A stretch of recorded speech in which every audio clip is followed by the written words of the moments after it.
Every HR pro and manager has to deal with a certain amount of pessimistic, hostile, or uncooperative behavior at times. It's just part of the workplace. But a hardcore negative attitude that starts with just one employee can quickly infect an entire department, or sometimes a whole company, if you don't rein it in quickly. The ugly result, a workplace that's rife with backstabbing, gossiping, and rebellious employees. Hi, I'm Cal Butera, editor of Business Management Daily's Office Manager Today and Manager's Legal Bulletin newsletters. Here are 10 tips for confronting employees whose negative behavior has begun to affect coworkers and the company. Number 1, don't get drawn into the employee's negative mindset. Listen to their points, but don't temper your own realistic optimism. Number 2, avoid getting into an argument. Negative people thrive on negative energy of arguments. Point out areas of agreement when possible in order to build rapport. Keep your cool. Number 3, set standards. Spell out the consequences of negative behavior, such as decreased morale. Base them on behavior, not attitude. For example, you may not be able to change the fact that an employee doesn't like a certain company policy, but you can discipline employees if they don't follow the policy or are insubordinate in gossiping about it. Number 4, ask questions. Force the employee to be specific about what is creating his or her negative thoughts and actions. Number 5, try role-playing. Ask the employee to put himself in your shoes and pretend he has been asked to resolve the problem. That way, you will have the employee contribute his ideas for the best possible solutions. Involving the employee may also lead to more positive feelings about the solution or outcome, since he or she had a hand in creating it. Number 6, listen carefully.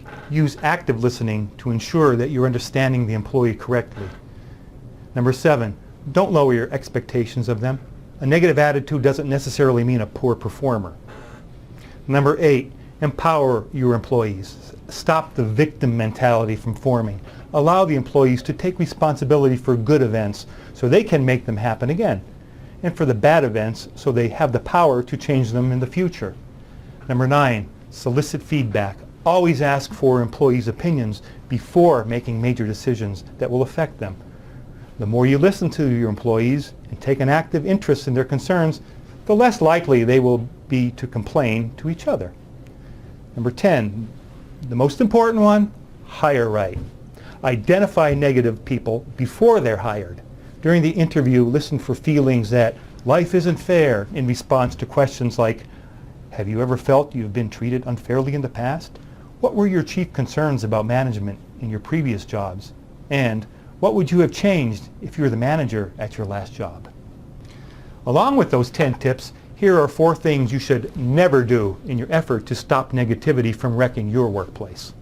Number 1, don't shower negativists with lots of attention. You're only rewarding bad behavior. 2, don't stop asking them to pitch in and do tasks outside their normal job descriptions. Otherwise, you're also punishing positive or less vocal employees.